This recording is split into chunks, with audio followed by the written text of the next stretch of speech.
I want to talk to you this morning on something that I know is very vital and important, and it's about the kingdom of God and the purpose for things in the kingdom. The kingdom of God and the purpose for things in the kingdom. Hallelujah. You're tuning with us this morning, whether you're in your car or in your home, wherever this broadcast goes. I trust that you'll be truly blessed by this message. Hallelujah. Now, all through the scriptures, the Bible, Jesus talks about the kingdom, the kingdom, the kingdom. And yet still throughout churches all over the world, we're talking about Christianity, Christianity, Christianity. Now, this gets a little sticky here because some people have different views of Christianity. But Jesus, or the Bible says clearly, God talks about a kingdom. Kingdom. So the problem we're having today is this. You have several folks who come into churches and they get to be members of churches, but they are never operating in the kingdom of God. Hallelujah. So I want to go through this as much as I can this morning to let you understand that you can be in church for 10 years, 20 years, and still miss God. It's not about being in church or going to a church. Are you in the kingdom of God? Hallelujah. So you can be in a church and not in the kingdom of God. Oh, hallelujah. And that's the sad part. Too many believers are going to a place that called church. They get fuzzy and comfortable, and there is no future for them because they have not been living according to the kingdom principles. Hallelujah.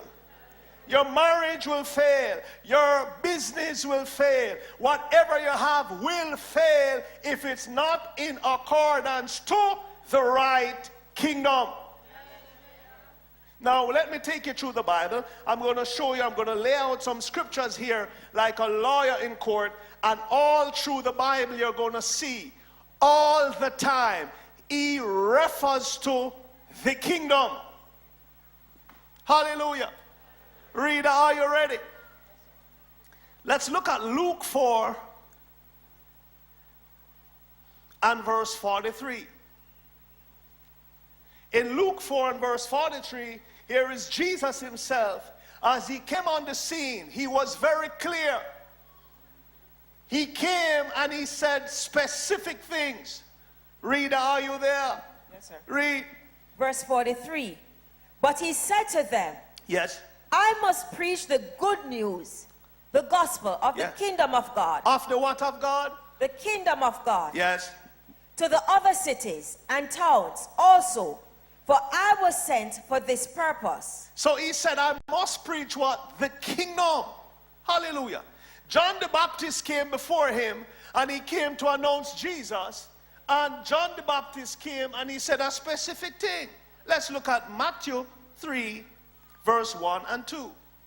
And I'm going to be laying out maybe a lot of scriptures this morning, but they're very tucked in, very short. So we're going to lay them out because of where we want to go. So in Matthew 3, verse 1 and 2, here is John the Baptist. That is before Jesus came. John was out there preaching. John the Baptist was out there. What was he saying? Read. Verse 1. In those days, there appeared John the Baptist. Yes. Preaching in the wilderness. Yes. The desert of Judea. Yes. Verse 2. And saying, repent, think differently. Yes. Change your mind. Yes. Regretting your sins and changing your conduct. Yes. For the kingdom of heaven is at hand. For the what? For the kingdom of heaven is at hand. So all over the scripture he's saying, hey, change, turn around, change something, because the kingdom, the kingdom, the kingdom. What is this kingdom stuff? So I'm going to keep just laying out some more scriptures to you because I want you to see that it's a different rule, it's a different way of operation, and it's a different way of lifestyle. Hello. Now let's look some more. Let's look at Matthew 4, verse 17, and then we jump to verse 23. In Matthew 4, verse 17, and then verse 23. So all over you're going to see it now. More than ever as you read your Bible, Jesus talk about the kingdom. The apostles talk about the kingdom. Is a way, is a principle, is a rule. And yet still we don't talk about it much in churches. Read up. Verse 17. From that time, Jesus began to preach, Yes. crying out, Yes. repent, Yeah. change your mind for the better, Yeah. heartily amend your ways, Yes. with abhorrence for your past sins, Yes. for the kingdom of heaven is at hand. Hallelujah. Jump to verse 23. So you see, Jesus came with a message. And if you notice now, he's talking about the kingdom. Verse 23. And he went about all Galilee, Yes. teaching in their synagogues and preaching the good news, Yes. the gospel of the kingdom, Uh-huh. and healing every disease and every weakness and infirmity among the people. Oh, so now we're understanding now that in the kingdom of God, there is healing, deliverance, and all different miracle works is a kingdom principle. But yet still some folks don't want to be in the kingdom. But when trouble take them, they want to use the kingdom. So healing, deliverance, and miracle, they are kingdom systems. Hallelujah. Hallelujah.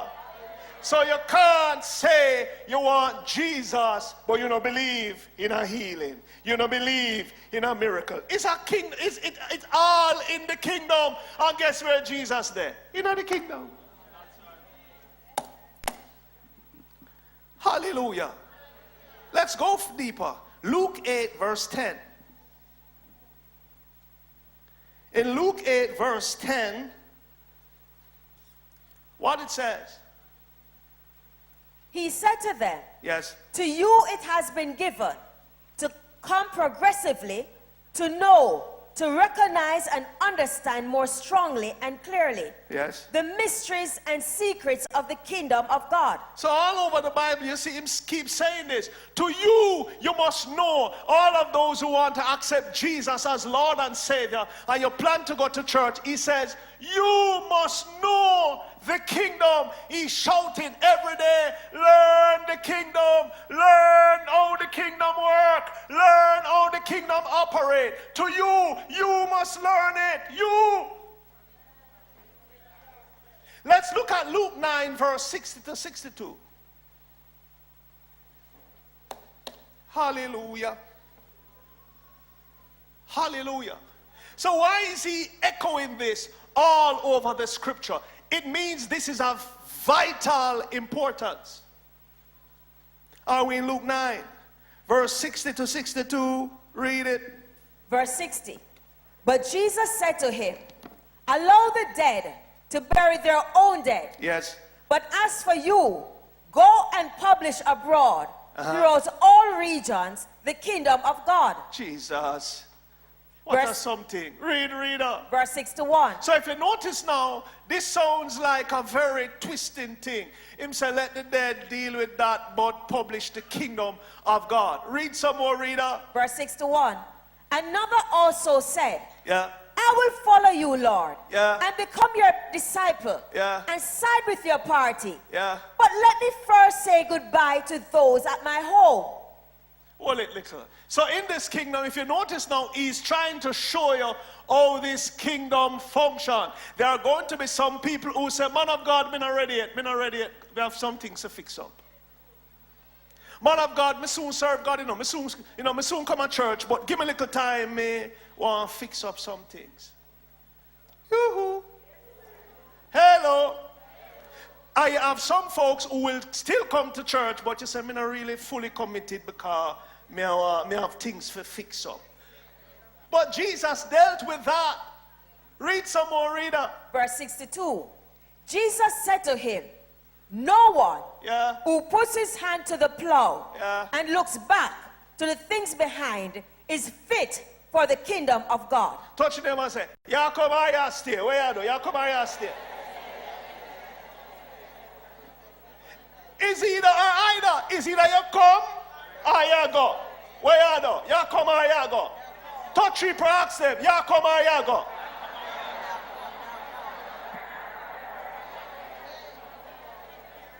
Stop playing hopscotch, I come to church today and maybe I'll come next week. Learn this. You either come or you not come.